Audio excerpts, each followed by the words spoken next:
ప్రియమైన దేవుని బిడ్డలకు ప్రభు అయిన యేసుక్రీస్తు నామమునందనములండి. ప్రియులారా, గత పాఠములో మనము బండ మీద కట్టిన ఇల్లు, ఇసుక మీద కట్టిన ఇంటిని గూర్చి కొన్ని విషయాలు తెలుసుకుందాం. ఈరోజు అవే విషయాలు మరికొన్ని తెలుసుకుందాం. రెండవ భాగముగా బండ మీద కట్టిన ఇల్లు, ఇసుక మీద కట్టిన ఇంటిని గూర్చి రెండవ భాగముగా మరికొన్ని విషయాలు మనం తెలుసుకుందాం. మన పరిశుద్ధ గ్రంథములో మనం చూసినట్లయితే బండ మీద కట్టిన ఇల్లు అంటే ఏంటి? బండ అంటే ఏంటి? ఏ బండ మీద ఏ ఇంటిని కట్టారు?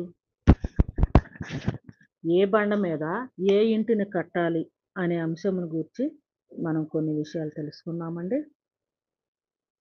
నిర్గమకాండము 17వ అధ్యాయము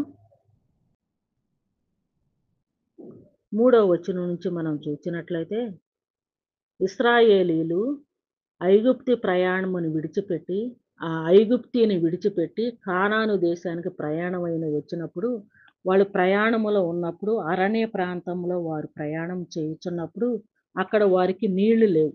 త్రాగటానికి నీళ్లు లేనప్పుడు వారు మోషేని ఈ విధంగా అడుగుతూ ఉంటున్నారు. 17వ అధ్యాయం 3వ వచనం. అక్కడ ప్రజలు నీళ్లు లేక దప్పిగొని మోషే మీద సణుగుచూ, ఇదెందుకు మమ్మును మా పిల్లలను మా పశువులను దప్పి చేత చంపుటకు ఐగుప్తులో నుండి ఇక్కడికి తీసుకొని వచ్చితిరనిరి. అప్పుడు మోషే యెహోవాకు మొరపెట్టుచు, ఈ ప్రజలను నేనేమి చేతును? కొంతసేపటికి నన్ను రాళ్లతో కొట్టి చంపుదురనెను. అందుకు యెహోవా, నీవు ఇశ్రాయేలీయుల పెద్దలలో కొందరును తీసుకుని ప్రజలకు ముందుగా పొమ్ము. నీవు నదిని కొట్టిన నీ కర్రను చేత పట్టుకొని పొమ్ము. ఇక్కడ అంటూ ఉంటున్నారు, మాకు మంచి నీళ్లు లేవు, తాగటానికి నీళ్లు కూడా లేవు, మమ్మల్ని ఎందుకు తీసుకొని వచ్చావు? ఐగుప్తులో మమ్మల్ని బ్రతకనీయకుండా ఈ అరణ్యములో మమ్మల్ని చంపటానికి తీసుకొని వచ్చావా అనేసని వీరందరూ కూడా మోషే మీద తిరగబడినప్పుడు, మోషేని ఈ విధముగా వాదన పెడుతున్నప్పుడు మోషే దేవుడికి మొరపెట్టుకున్నాడు. దేవుడికి మొరపెట్టినప్పుడు దేవుడైన యెహోవా దేవుడు మోషేతో ఇలాగంటున్నాడు, మోషే, నీవెందుకు కంగారు పడుతున్నావు? నువ్వెందుకు భయపడుతున్నావు? నీవేమి భయపడబాక, నీవు ఇశ్రాయేలీయుల పెద్దలని కొందరిని వెంటబెట్టుకొని నీవు నీ చేతి కర్రని అనగా నీవు నీ యొక్క చేతి కర్రను తీసుకొని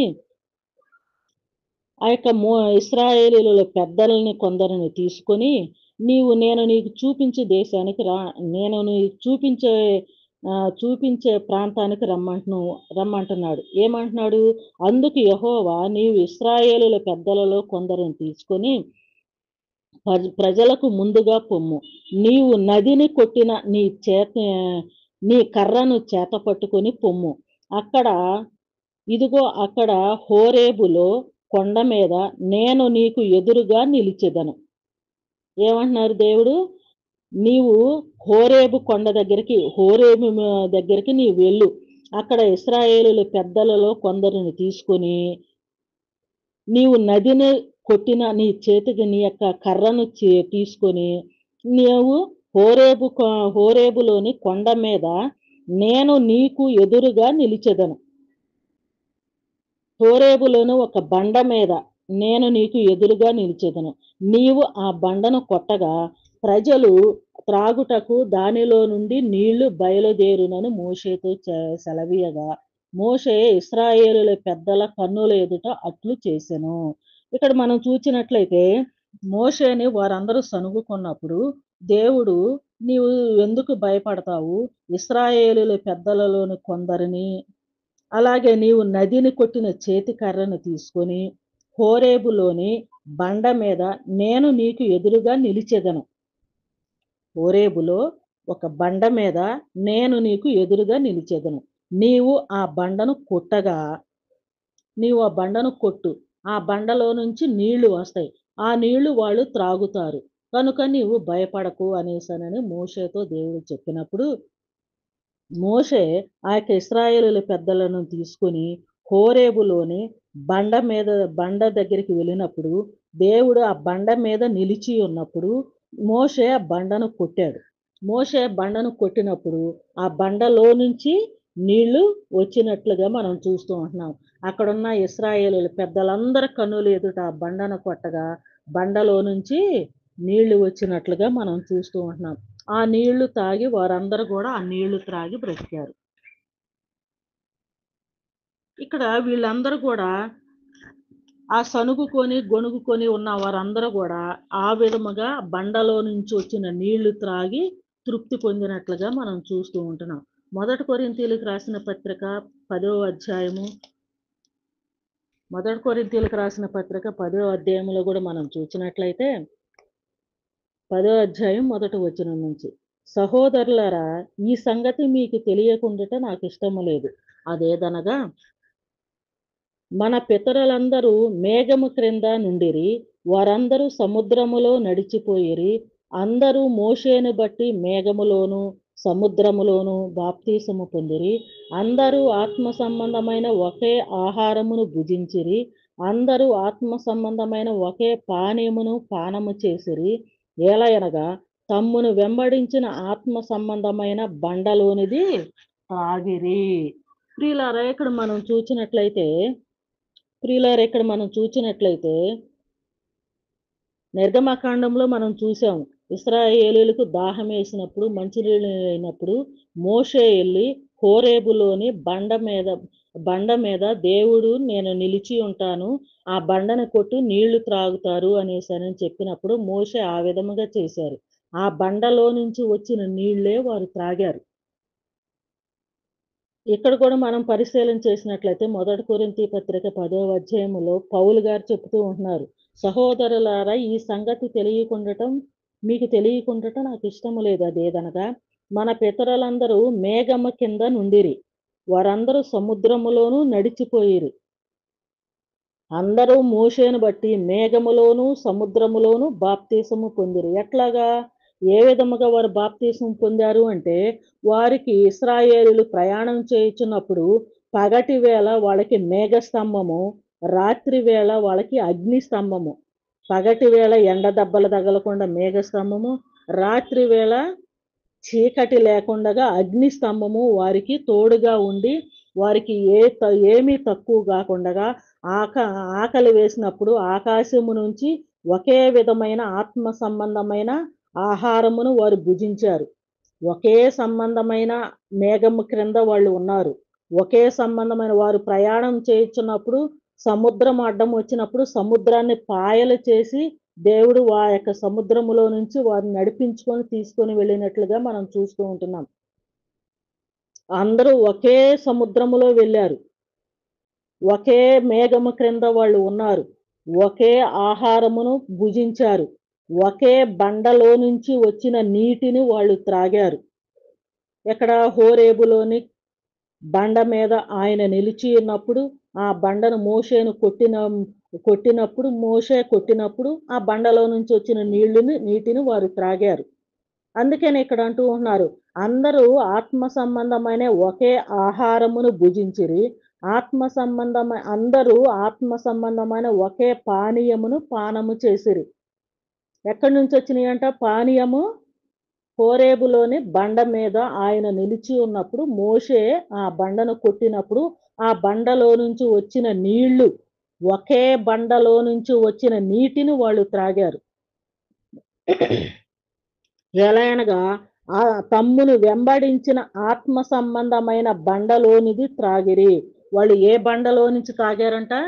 వారిని వెంబడించిన. ఇప్పటి వరకు ఎవరు వెంబడించారు వారిని? వారు ప్రయాణం అయిన దగ్గర నుంచి కూడా సముద్రమును పాయలు చేసింది ఎవరు? ఆత్మ సంబంధమైన బండ. వారికి మేఘముగా అంటే పగటి వేళ మేఘ స్తంభము, రాత్రి వేళ అగ్ని స్తంభముగా నిలిచి వారికి తోడుగా ఉన్నది ఎవరు? ఆత్మ సంబంధమైన బండ. వారికి ఆకలి వేసినప్పుడు ఆహారాన్ని ఇచ్చింది ఎవరు? ఆత్మ సంబంధమైన బండ. వారికి దాహం వేసినప్పుడు నీటినిచ్చింది ఎవరు? ఆత్మ సంబంధమైన బండ. ఒకే ఆత్మ సంబంధమైన బండలోనిది వారు తాగిరి. ఏ బండలోనిది? ఎలా అనగా తమ్మును వెంబడించిన ఆత్మ సంబంధమైన బండలోనిది త్రాగిరి. ఇంతకిప్పుడు వారికి తమ్మును వెంబడించినది ఆత్మ సంబంధమైన బండ ఏది అని చూస్తే ఆ బండ క్రీస్తే. మొదటి కొరింథీ పత్రిక 10వ అధ్యాయము 5వ వచనం. తమ్ముని వెంబడించిన బండ ఎవరంట? తమ్ముని వెంబడించిన బండ క్రీస్తే. ఈ క్రీస్తు ఎప్పుడు ఉన్నారు? మనకు తెలిసి చాలా మంది అనుకుంటారు ఈ 2000 సంవత్సరాల క్రితము కన్యమరియ గర్భమున పుట్టిన దగ్గర నుంచి ఉన్నవారు యేసుక్రీస్తు వారు ఆయన అనుకుంటారు. కాదు, ఆయన ఈ లోకమునకి మానవుల యొద్దకు రావటానికి రూపము ఆ విధముగా వచ్చాడు. అంతేకాని ఆయన ఆది నుంచి ఉన్నవాడై ఉన్నాడు యేసుక్రీస్తు వారు. అలాగా ఇశ్రాయేలీయులు వెంబడించి వారికి తోడుగా ఉండి అన్ని విధాలుగా సహాయం చేయుచు వచ్చినది ఆ ఆత్మ సంబంధమైన బండ ఆ క్రీస్తు వారే. ఆ ఆత్మ సంబంధమైన బండ ఆ క్రీస్తే. వారికి తన్ను వెంబడించుకుంటూ వచ్చుచున్న ఆ యొక్క ఆత్మ సంబంధమైన బండ యేసుక్రీస్తు వారే అని మనం ఇక్కడ స్పష్టంగా మనం చూడగలిగి ఉన్నాం. అదేవిధంగా మత్తయి రాసిన మత్తయి సువార్త 16వ అధ్యాయములో మనం చూసినట్లయితే 16వ అధ్యాయం 13వ వచనం. యేసుక్రీస్తు వారు అప్పుడంటే ఇశ్రాయేలీయులకి ఆ విధముగా వారికి తోడుగా ఉన్నారు. ఎలాగా? సముద్రాన్ని పాయలు చేశారు. మేఘము పగటి వేళ మేఘస్తంభము, రాత్రి వేళ అగ్ని స్తంభముగా ఉన్నారు. ఆ ఆత్మ సంబంధమైన బండ. ఆ ఆకాశము నుంచి ఆహారాన్ని ఇచ్చారు. ఆ బండను కొట్టినప్పుడు నీటినిచ్చారు. ఎవరు? ఆ ఆత్మ సంబంధమైన బండ. ఆత్మ సంబంధమైన బండ ఆ యేసుక్రీస్తు వారే అని పౌలు గారు చక్కగా చెప్పి ఉన్నారు. అదే విధముగా మరి యేసుక్రీస్తు వారు భూలోకానికి వచ్చిన తర్వాత ఆయన ఎన్నో అద్భుతాలు ఆశ్చర్య కార్యాలు చేయుచున్నప్పుడు ఆయన యొద్దకు అనేక మంది కుంటివారు, గురుడివారు, సకల అనారోగులు అనేక మంది ఆయన యొద్దకు వచ్చి స్వస్థతల కోసము ఆయన ఎన్నో వారి యొక్క ఇరుకుల ఇబ్బందుల నుంచి తొలగించుకొనటం కోసమై అనేక మంది యేసుక్రీస్తు వారి యొద్దకు వచ్చుచూ ఉన్నారు. ఆయన ఈ లోకంలో ఉన్నప్పుడు అనేక మంది ఆయన యొద్దకు వచ్చుచున్నప్పుడు ఇక్కడ ప్రభువారు శిష్యులతో మాట్లాడుతున్న విధానాన్ని మనం చూద్దాం. మత్తయి సువార్త 16వ అధ్యాయం 13వ వచనం నుంచి. యేసు పిలుపుదైన కైసరే ప్రాంతమునకు వచ్చి మనుష్య కుమారుడు ఎవడని ఈ జనులు చెప్పుకొనుచున్నారని తన శిష్యులను అడుగగా వారు కొందరు బాప్తీసమిచ్చు యోహోననియు, కొందరు ఏలియా అనియు, కొందరు ఇర్మియా అనియు, లేక ప్రవక్తలలో ఒకడనియు చెప్పుకొనుచున్నారనిరి. అప్పుడు యేసుక్రీస్తు వారు శిష్యులను అడుగుతూ ఉంటున్నారు, ఈ జనులు ఇంతమంది ఈ రకంగా వస్తున్నారు నా యొద్దకు, నేను ఎవరినని ఈ జనులు వారి యొక్క ఉద్దేశము ఎందుకు వస్తున్నారు, ఏ ఉద్దేశంతో వాళ్ళు వస్తున్నారు అనేసనంటే వాళ్ళు స్వస్థతల కోసము బాగు చేయించుకోవటం కోసం వస్తున్నారు. కానీ ఆ యొక్క జనుల్లో నా నా పట్ల వారికి ఉన్న ఉద్దేశము కానీ నేను ఎవరినని వాళ్ళు తలంచుకొనుచున్నారు అనే మాటని తనతో ఉన్న శిష్యులని యేసుక్రీస్తు వారు అడుగుచూ ఉన్నారు. అప్పుడు ఆ శిష్యులు అంటున్నారు, అయ్యా నీవు ఒక ప్రవక్త అనుకుంటున్నారు, ఒక ఏలియా లాంటి వాడు, లేదంటే ఇర్మియా లాంటి వాడు, లేదా యెషయా లాంటి వారు, ఇలాగా ఆయా ప్రవక్తలలో నీవు కూడా ఒక ప్రవక్తవి అని ఈ జనులందరూ అనుకొనుచున్నారు. అందుకనే వచ్చుచున్నారు అనేసని శిష్యులు ఆయనకి సమాధానం ఇచ్చారు. ఆయన అడిగిన ప్రశ్న ఏంటంటే, ఆయన ఏమని ప్రశ్న వేశాడు శిష్యుల్ని? నేను ఎవరిని అని వాళ్ళని ప్రశ్న వేశాడు. వాళ్ళు నేను ఎవరినని ఈ జనులు అనుకుంటున్నారు, నేను ఎవరినని ఈ జనులు అందరూ అనుకుంటున్నారు అంటే వాళ్ళు నీవు ఒక ప్రవక్తలలో నీవు కూడా ఒక ప్రవక్త అని ఆ జనులందరూ అనుకుంటున్నారు అనేసని సమాధానం ఇచ్చారు. మరి సరే, ఆ జనులంటే ఆయా ప్రవక్తల్లో నేను కూడా ఒక ప్రవక్తనని వాళ్ళందరూ అనుకొనుచున్నారు. సరే, మరి నాతో పాటు రెయ్యింబవుళ్ళు నాతో పాటు ఉండి ఎన్నో అద్భుత కార్యాలు ఆశ్చర్యాలు చూస్తూ ఉంటున్నారు. ఈ ప్రజలందరూ చూడనివెన్నో చూస్తున్నారు మీరు. వీళ్ళకి కూడా తెలియని ఎన్నో విషయాలు నేను మీకు వివరించి చెప్పుచున్నాను కదా. మరి అయితే మరి నన్ను గురించి మీరేమనుకొనుచున్నారు అని శిష్యులను అడిగాడు. వారి ఉద్దేశము ఇప్పుడు వరకేమో ప్రజలందరూ ఏమనుకుంటున్నారు అని అడిగారు. ప్రజలందరూ ఒక ప్రవక్త అనుకుంటున్నారని సమాధానం చెప్పారు. 15వ వచనం. అందుకు ఆయన, మీరైతే నేను ఎవడనని చెప్పుకొనుచున్నారని వారిని అడిగాను. సరే, వాళ్ళంటే ప్రవక్తను అనుకుంటున్నారు. మరి మీరేమనుకుంటున్నారు? ఇన్ని చూస్తున్న మీరు, నా వెంటే ఉంటున్న మీరు నన్ను గూర్చి ఏమనుకుంటున్నారు అని వీరిని శిష్యులను అడిగాడు. అందుకు సీమోను అనబడిన పేతురు, నీవు సజీవుడు వగు దేవుని కుమారుడువైన క్రీస్తువని చెప్పాడు. అప్పుడు సరే, వీళ్ళందరూ ప్రవక్తలు అనుకుంటున్నారు. మీరేమనుకుంటున్నారు నన్నని ఆ యొక్క శిష్యుల్ని యేసుక్రీస్తు వారు అడిగినప్పుడు పేతురు సమాధానం చెప్తూ ఉంటున్నాడు. ఏమని? నీవు దేవుని కుమారుడువైన క్రీస్తువి. ఏమని చెప్తున్నాడు పేతురు? నీవు దేవుని కుమారుడువైన క్రీస్తువి అని ఆ యొక్క పేతురు గారు సమాధానం ఇచ్చాడు. ఆయన అడిగిన ప్రశ్న ఏంటి? నేను ఎవరిని? అప్పుడు పేతురు గారు ఏమని చెప్తూ ఉంటున్నారు? నీవు క్రీస్తువి అని పేతురు గారు సమాధానం ఇచ్చాడు. అప్పుడు యేసుక్రీస్తు వారు, అందుకు యేసు, నీవు బర్యోనా, నీవు ధన్యుడవు. అప్పుడు యేసుక్రీస్తు వారు అంటున్నారు, నీవు ధన్యుడు అయ్యా పేతురు, నీవు ధన్యుడు. బర్యోనా అంటే ఆ పేతురుకు మరి ఒక పేరు యోన. అందుకు ఓ పేతురు లేదా యోన, ఆ పేతురుకి మరి ఒక పేరు యోన. అప్పుడు యోన, నీవు ధన్యుడవు. యేసుక్రీస్తు వారు అంటున్నాడు, పేతురు చెప్పాడు కదా, నీవు దేవుని కుమారుడు అని, క్రీస్తువయ్యా అని చెప్పాడు కదా. అప్పుడు యేసుక్రీస్తు వారు, నీవు ధన్యుడవు, పరలోకమందున్న నా తండ్రి ఈ సంగతి నీకు బయలుపరిచెను. నేను దేవుని కుమారుడిని అనే విషయాన్ని ఆ పరలోకమందున్న దేవుడే నీకు బయలుపరిచాడు. లేదంటే నీ మటుకు నీకైతే నీకొచ్చిన తెలివితేటలు కాదు ఇవి.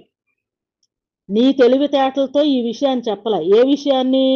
నేను దేవుని కుమారుణ్ణి అనే విషయాన్ని, లేదా నేను దేవుని కుమారుడనే క్రీస్తును, నేను క్రీస్తుననే విషయాన్ని నీ సొంత తెలివితేటలతో నువ్వు చెప్పలా.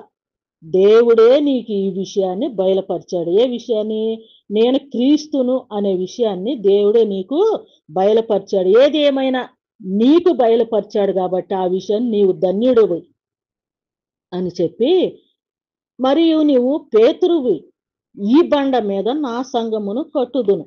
ఏ ఏ బండ మీద కట్టుదును? అసలు వాళ్ళ మధ్య ఉన్న వాదన ఏంటి? వాళ్ళ మధ్య జరుగుతున్న సంభాషణ ఏంటి? మొదటేమో ప్రజలందరూ నేను ఎవరిని అనుకుంటున్నారు అని చెప్పాడు. వాళ్ళ ప్రవక్తలు అనుకుంటున్నారు. మరి మీరేమనుకుంటున్నారు నన్ను కూర్చోనంటే, ఏది దేవుడు బయలుపరిస్తేనే చెప్పాడు పేతురు గారు. సరే, విషయము ఏది ఏమైనా పేతురు గారు ఏమని చెప్పాడు? నీవు క్రీస్తువి, దేవుని కుమారుడు అని, క్రీస్తు అని చెప్పాడు. ఆయన ప్రశ్న, నేను ఎవరని. పేతురు చెప్పిన సమాధానము, దేవుని కుమారుడైన క్రీస్తువి. అప్పుడు ఆ క్రీస్తు అనే బండ మీద నా సంఘమును కట్టుదును. క్రీస్తు అను బండ మీద నా సంఘమును కట్టుదును. ఎవరంటున్నారు ఇక్కడ ఈ మాట? యేసుక్రీస్తు వారు అంటున్నారు. నీవు ధన్యుడవు మరియు నీవు పేతురువు, ఈ బండ మీద నా సంఘమును. ఏ బండ మీద? ఏ ప్రశ్న అయితే వాళ్ళ మధ్య తలెత్తిందో ఆ ప్రశ్నకి సమాధానం పేతురు చెప్పాడు గనుక, పేతురు దానికి సమాధానం చెప్పాడు గనుక ఆ పేతురుతో అంటూ ఉంటున్నాడు, నీవు ధన్యుడవు, ఈ బండ మీద. ఏ బండ మీద? క్రీస్తు అన్న బండ మీద నా సంఘమును కట్టుదును అని ఎవరంటున్నారు? యేసుక్రీస్తు వారే. క్రీస్తు అను బండ మీద. ఎక్కడుంది క్రీస్తు అనే బండ? మనం ఇప్పుడు ఎక్కడ చూసాము క్రీస్తు అనే బండని? ఇశ్రాయేలీయులు అరణ్య ప్రయాణములో వారికి దాహం వేసినప్పుడు హోరేబులోని బండ మీద ఆయన నిలిచి ఉన్నప్పుడు మోషే వెళ్ళి ఆ బండను కొట్టినప్పుడు బండలో నుంచి వచ్చిన నీళ్లు వాళ్ళు త్రాగారు. ఆ బండ క్రీస్తే అని మన కొరింథీ పత్రికలో మనం చదువుకున్నాం. ఆ బండలో నుంచి వచ్చిన నీళ్లు త్రాగిరి, ఆ బండ క్రీస్తే. ఇక్కడ ఎవరు? ఆ బండ మీదే, ఆ క్రీస్తు అనబడిన ఆ బండ మీదే నా సంఘాన్ని కట్టుదును అని ఎవరంటున్నారు? యేసుక్రీస్తు స్వయాన ఆయన అంటున్నాడు. అంటే ఆయన క్రీస్తు అనే పదము మీద, ఆ బండ మీద నా సంఘాన్ని ఎవరు కడతాను? కట్టుదును అన్నాడు. కట్టుదుము అనలా. నా బండ మీద నా సంఘమును కట్టుదును అంటే తన సంఘాన్ని తానే కట్టుకుంటాను, తన సంఘాన్ని ఆయనే కట్టుకుంటాను అన్నాడు. ఈ సంఘము ఎదుట ఈ సంఘము ఎదుట పాతాళ లోక ద్వారములు దాని ఎదుట నిలువ నేరవని నేను నీతో చెప్పుచున్నాను. పాతాళ లోక ద్వారములు ఈ సంఘము ఎదుట నిలువనేరవు. ఏ సంఘము ఎదుట? క్రీస్తు అను బండ మీద కట్టిన క్రీస్తు సంఘము ఎదుట పాతాళ లోక ద్వారములు నిలవనేరవు అని పేతురుతో చెప్పుచు, పరలోక రాజ్యము యొక్క తాళపు చెవులు నీకిచ్చెదను. పరలోకపు రాజ్యపు తాళపు చెవులు నీకు ఇచ్చెదను. ఎక్కడున్నాయి పరలోక రాజ్యపు తాళపు చెవులు? క్రీస్తు అనే బండ మీద ఆయన సంఘమును కడతాను అన్నాడు. ఆ సంఘము దేనికి? ఆ సంఘము పరలోక రాజ్యమునికి వెళ్ళే దారి.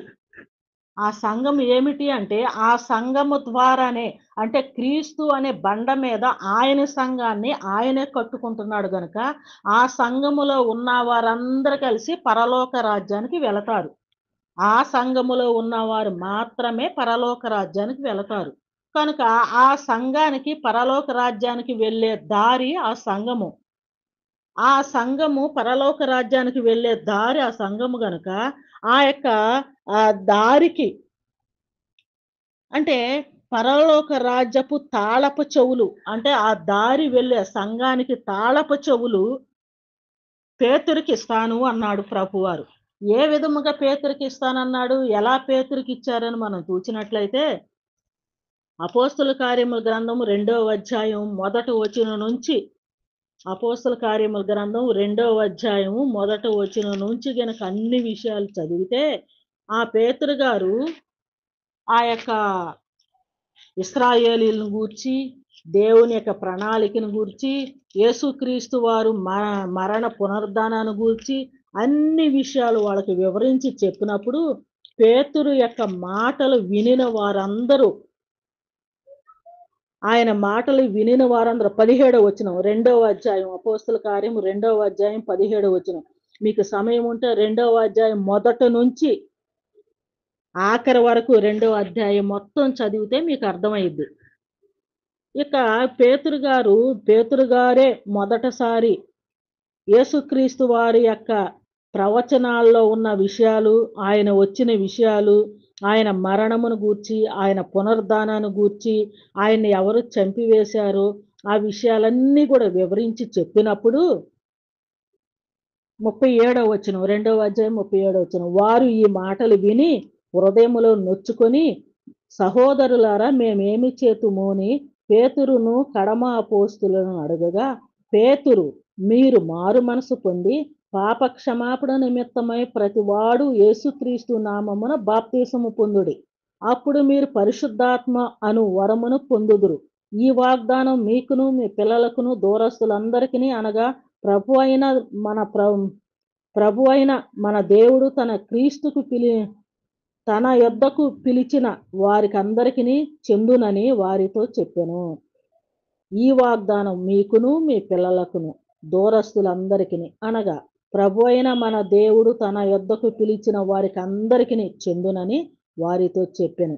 ఇంకను అనేక విధములైన మాటలతో వారికి సాక్ష్యమిచ్చి, మీరు మూర్ఖులకు ఈ తరము వారికి వేరే రక్షణ పొందుడను వారిని హెచ్చరించెను. కాబట్టి అతని వాక్యం అంగీకరించిన వారు బాప్తీసము పొందిరి. ఆ దినమందు ఇంచుమించు 3,000 మంది చేర్చబడిరి, క్రీస్తులోనికి చేర్చబడిరి.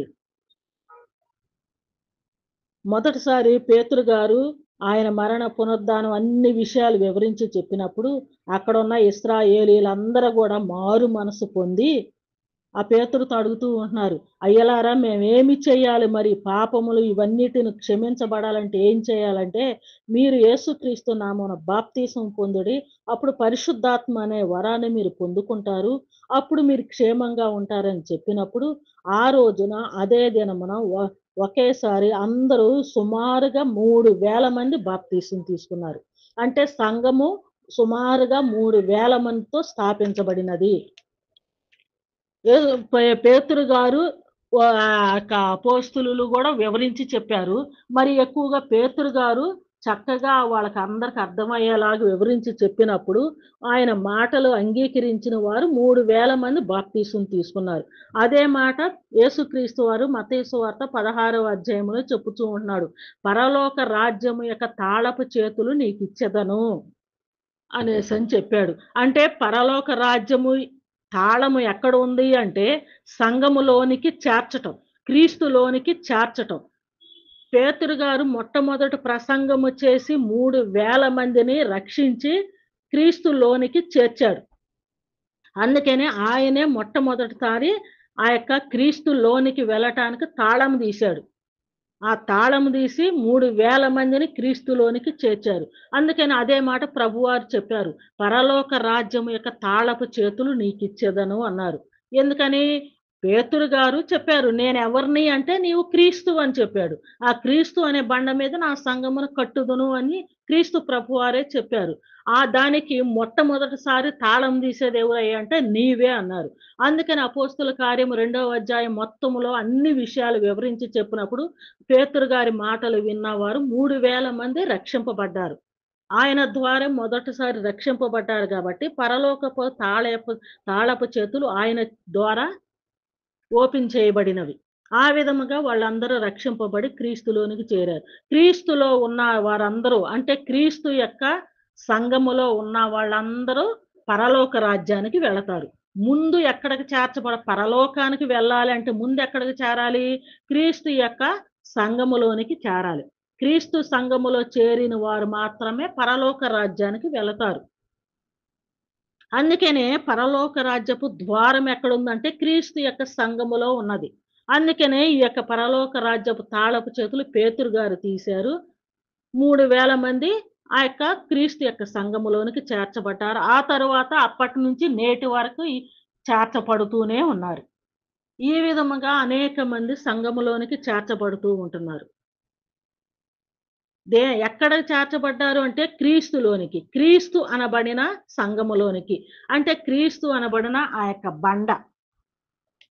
క్రీస్తు అనబడిన బండలోనికి వీరందరూ కూడా చేర్చబడ్డారు. వీళ్ళ యొక్క పునాది ఎవరు అనేసని చూసినట్లే యేసుక్రీస్తు వారు చనిపోయి సకల మానవాళి యొక్క పాప భారమంతా కూడా ఆయన మీద వేసుకొని, ఆ పాపమునకు తగిన శిక్ష అంతా కూడా ఆయన శరీరమందు భరించి, ఆ శిక్షకు తగిన యొక్క పాపమునకు తగిన శిక్ష మరణాన్ని ఆయన భరించి, మరణమును పొంది ఆయన చనిపోయాడు. ఆయన 3వ రోజున తిరిగి లేచాడు. చనిపోయి తిరిగి లేచిన వారిలో మొదటి వానిగా ఆయనున్నాడు. ఆ తర్వాత రక్షింపబడిన మనమందరం కూడా బాప్తీసము ద్వారా అంటే మనం నీళ్ళలో అలా ముంచబడి అంటే నీళ్ళలో సమాధి చేయబడినట్లుగా నీళ్ళలో ముంచబడి వెంటనే మనం తిరిగి లేగుస్తాం. నీళ్ళల్లో ముంచబడి తిరిగి లేచిన వారమైన మనము ఆయన సమాధిలో మనం ఆయన మరణ పునరుద్ధానములో మనం పాలు పంపులు పొందిన వారమై ఉన్నాను. అంటే ఆయన నిజముగా ఆయన పాప భారాన్ని భరించి చనిపోయి తిరిగి లేచాడు. మనము మన యొక్క హృదయాలను మార్చుకొని యేసు దేవుని కుమారుడని ఏ వాదన వచ్చింది అక్కడ? పేతురు గారికని అపోస్తలులకని యేసుక్రీస్తు వారు నేను ఎవరిని అని ఆయన అన్నాడు. నీవు క్రీస్తువి అన్నారు. ఆ యొక్క యేసుక్రీస్తు నామములో బాప్తీసము తీసుకొని అంటగా నీళ్ళలో ముంచబడి తిరిగి లేచిన వారు, ఆయన చనిపోయి తిరిగి లేచిన వారు, మనము నీళ్ళలో ముంచబడి తిరిగి లేచిన వారమై, ఆయన మరణములో పాలు పంపులు పొందిన వారమై ఉండి, మనం తిరిగి లేచిన తర్వాత మనము మన యొక్క పాప శాపములన్నిటిని కూడా విడిచిపెట్టి, మనం పరిశుద్ధులముగా మనం ముద్ర వేయబడి, క్రీస్తులో మనము చేర్చబడిన వారమై ఉన్నాం. ఆయన పరిశుద్ధుడు, మనము కూడా పరిశుద్ధులమై ఆయనలో ఉన్నాం. క్రీస్తు యొక్క సంఘములో మనము కూడా ఉన్నాం. ఆ తరువాత క్రీస్తు యొక్క సంఘములో ఉన్న మనమందరము క్రీస్తు యొక్క రక్త సంబంధీకులమై ఉన్నాం. క్రీస్తు యొక్క రక్త సంబంధీకులము గనుక మనం క్రీస్తు ద్వారా యొక్క పరలోకానికి మనం వారసులమై ఉంటాం. అందుకనే ఆది కాలములో నుంచి ఉన్న క్రీస్తు అనే బండ మీద మనము సంఘమును కట్టాలే తప్ప మన విడిగా సంఘాలను కట్టడానికి అవకాశం లేదు. విడిగా ఎవరైనా ఏ పేరు మీద అయినను సంఘము కడితే ఇక్కడికి ప్రభువారు చెప్పారు. నీవు ఎవరవి, నేను ఎవరని అన్నప్పుడు నీవు క్రీస్తు అని పేతురు అన్నాడు. ఆ క్రీస్తు అనబడిన బండ మీద నా సంఘమును నేనే కట్టుకుంటాను అన్నాడు. ఆయన సంఘాన్ని ఆయనే కట్టుకుంటాను అన్నాడు. ఆ బండ మీద కట్టిన ఆయన సంఘమే క్రీస్తు అనే బండ పునాది రాయి. ఇంతకు ముందు పాఠంలో మనం చెప్పుకున్నాం.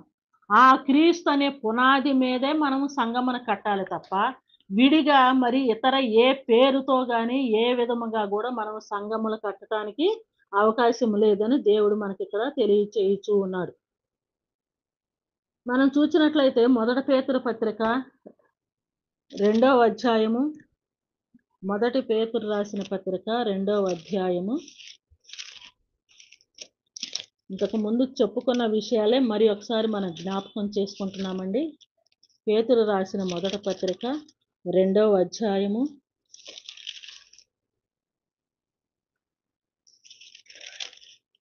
4వ వచనం. మనుషుల చేత విసర్జింపబడినను దేవుని దృష్టికి ఏర్పరచబడినదియు అమూల్యమైన సజీవమైన రాయి అగు ప్రభువు నొద్దకు వచ్చిన వారై యేసుక్రీస్తు ద్వారా దేవునికి అనుకూలములగు ఆత్మ సంబంధమైన బలులను అర్పించుటకు పరిశుద్ధ యాజకులుగా ఉండినట్లు మీరును సజీవమైన రాళ్ల వలె ఉండి ఆత్మ సంబంధమైన మందిరముగా కట్టబడుచున్నారు. ఇదిగో నేను ముఖ్యమును ఏర్పరచబడినదియు అమూల్యమునగు మూలరాతిని సియోనులో స్థాపించుచున్నాను. ఆయన యందు విశ్వాసముంచువాడు ఏమాత్రమును సిగ్గుపడడు. ఇక్కడ మనం చూసినట్లయితే మనుషుల చేత విసర్జింపబడ్డారు యేసుక్రీస్తు వారు. దేవుని చేత ఏర్పరచబడ్డారు యేసుక్రీస్తు వారు. ఆయనే అమూల్యమైన రాయి, అమూల్యమైన సజీవమైన అంటే బ్రతికి ఉన్న రాయి యగు ప్రభువునొద్దకు. సజీవమైన అంటే సజీవం అంటే బ్రతికి ఉన్న రాయి అయిన రాయి అగు ప్రభువునొద్దకు. ఎవరంట ఆ రాయి? ప్రభు. రాయి అగు ప్రభు. రాయి అగు ప్రభువునొద్దకు. అక్కడేమని చెప్పారు? ఈ బండ మీద నేను నిల్చున్నాను, బండను కొట్టు నీళ్లు వస్తాయి అన్నారు. కొరింథీ పత్రికలో ఏమన్నారు? ఆ బండ క్రీస్తే అన్నారు. ఇక్కడ ఈ యొక్క రాయి అగు ప్రభువు అన్నారు. ఆ ప్రభువు ఆ బండ మీద, క్రీస్తు అనే బండ మీద మాత్రమే మనము సంఘమును కట్టాలి. అంటే క్రీస్తులోనే, క్రీస్తు సంఘమే దేవుని యొక్క సంఘము. క్రీస్తు సంఘమే యేసుక్రీస్తు వారు కట్టిన సంఘము.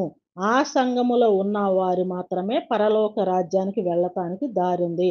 ఈ దారిని ఎవరు ఏర్పాటు చేశారు అంటే పేతురు గారి ద్వారా. పేతురు గారికి దేవుడు తాళములు ఇచ్చాడు. నీవు పరలోక రాజ్యపు యొక్క తాళపు చేతులు నీ యొద్ద ఉన్నవి, నీవు తీస్తావు అనేసి అని చెప్పాడు. ఆయన చెప్పిన బోధ వల్ల రక్షింపబడిన వారు క్రీస్తు యొక్క సంఘములో సభ్యులుగా ఉన్నారు. ఆ వారందరూ మాత్రమే పరలోక రాజ్యానికి చేరగలుగుతారు. ఈ సంఘానికి పునాది ఎవరంటే యేసుక్రీస్తు వారు. పునాది రాయి ఎవరు అంటే యేసుక్రీస్తు వారు. మనుషుల చేత విసర్జింపబడి దేవుని దృష్టికి ఏర్పరచబడిన అమూల్యమైన మూలరాయి సియోనులో వేశాడు. యెరూషలేములోనే ఆ యొక్క సియోనులోనే వేశాడు. అది పునాది రాయి. రక్షింపబడిన మనమందరం కూడా ఆత్మ సంబంధమైన ఆ యొక్క మందిరముగా కట్టబడుతున్నారు. ఆ మందిరానికి పునాది రాయి ఆయనైతే, రక్షింపబడిన మనమందరం ఆత్మ సంబంధమైన రాళ్లముగా దేవుని యొక్క మందిరము కట్టబడుచూ ఉన్నది. ఇది శాశ్వతమైన పునాది రాయి యేసుక్రీస్తు వారు. ఆ బండ మీద, క్రీస్తు అనబడిన ఆ బండ మీద ఆ యొక్క సంఘము కట్టాలే తప్ప ఇతర ఇతర ఇతర ఇతర ఏ పేరులు కూడా ఆ సంఘానికి పెట్టకూడదు. మరి ఇతర ఇతర బైబిల్లో ఉన్నాయి కదా అని ఏది పడితే అది పెట్టకూడదు. అవన్నీ కూడా ఇతర ఇతర పేరులన్నీ కూడా అవి ఒక వ్యక్తుల పేర్లు, పట్టణాల పేర్లు, మనుషుల పేర్లు, నదుల పేర్లు, పట్టణాల పేర్లు, సముద్రాల పేర్లు, ఇతర ఇతర ఈ పేర్లన్నీ అవసరంలా. మన కోసం ఎవరైతే రక్తమును చిందించి ఆయన రక్తములో మనల్ని కడుగుకొని ఉన్నారో, ఆది కాలం నుంచే ప్రణాళిక ప్రకారం దేవుడు ఆయనను ఏర్పాటు చేసి, ప్రణాళిక ప్రకారం ఆయన ఈ లోకానికి పంపించి ఆయన యొక్క రక్తాన్ని చిందించి మనల్ని కడుగుకొని ఉన్నారు కనుక ఆయన పేరు మాత్రమే, నా సంఘాన్ని ఆయన అంటున్నాడు, ఆయన రక్తములో కడగబడిన వారందరూ ఆయన వారు. ఆయన రక్తములో కడగబడి ఆయన రక్తము చేత మనల్ని కొనుక్కున్నారు. ఆయన రక్తమును వెలగా ఇచ్చే మనల్ని కొనుక్కున్నారు. మనల్ని కొని ఉన్నాడు ఆయన. కనుక మనం ఆయన వారము, ఆయన బిడ్డలము, ఆయన యొక్క రక్త సంబంధీకులము. కనుక మరి ఇతర ఆయన కొనుక్కున్నాడు గనక ఆయనకు సంబంధించిన వారమైతే ఆయన పేరు వదిలిపెట్టేసి ఇంకొక పేర్లు పెట్టడానికి, నేను ఒక చీర కొనుక్కున్నాను, వెల ఇచ్చి నేను ఒక చీర కొనుక్కున్నాను, అది నాది. కానీ నా చీరకి ఎవరో నాది అనేసానంటే, ఎవరో పేరు పెడితే అది అసలు ఎలా సాధ్యమవుతుందండి? నేను వెల ఇచ్చి కొనుక్కున్నది నా వస్తువు. అది నా సొత్తు. అది నాది, నా సొత్తు అది. అది ఎవరికీ చెందదది. అలాంటప్పుడు యేసుక్రీస్తు వారు తన యొక్క రక్తమును వెలగా ఇచ్చి మనల్ని కొనుక్కొని ఉన్నాడు. మనమందరము ఆయన సొత్తు, ఆయన ప్రజలము, ఆయన రక్త సంబంధీకులము. ఆయన వారికి ఏదో పేరు పెడితే అది ఎలా సాధ్యమవుతుందండి? అది సాధ్యమైన పని కాదు కదా. అర్థం చేసుకొని ప్రియులారా, వాక్యమును సరిగా అర్థం చేసుకొని దేవుని బిడ్డలుగా యేసుక్రీస్తు వారి యొక్క సంఘములో సభ్యులుగా చేరి క్రీస్తు ద్వారా నిత్య రాజ్యాన్ని ప్రతి ఒక్కరు కూడా సంపాదించుకోవలసినదిగా ప్రభు పేరట మనవి చేస్తూ ఈ నా మాటలు ముగిస్తూ ఉన్నానండి. నేను చెప్పే ఈ యొక్క మెసేజ్లన్నీ కూడా ఒకదానికి ఒకటి సంబంధం ఉంటుందండి. మొదటి నుంచి కూడా నేను చెప్పే ప్రతి ఒక్క మెసేజ్లు కూడా మీరు వింటూ ఉంటే ఒక మెసేజ్కి సంబంధించి ఇంకొక మెసేజ్కి సంబంధం ఉంటుంది. ఒకటే వింటే బహుశా ఒకవేళ మీకు అర్థం కాకపోవచ్చేమో. నా యొక్క ఛానల్ సబ్స్క్రైబ్ చేసుకొని ఇంతకు ముందు చెప్పిన ప్రతి ఒక్క మెసేజ్లు కూడా చక్కగా విని గ్రహించి వాక్యానుసారంగా దేవుణ్ణి ఆరాధించి దేవుని యొక్క నిండైన దీవెనలు ప్రతి ఒక్కరు కూడా పొందుకోవలసినదిగా మనవి చేస్తూ ఈ నా కొద్ది మాటలు ముగిస్తూ ఉన్నానండి. షేర్ చేయండి, సబ్స్క్రైబ్ చేయండి, లైక్ చేయండి. అందరికీ వందనములు.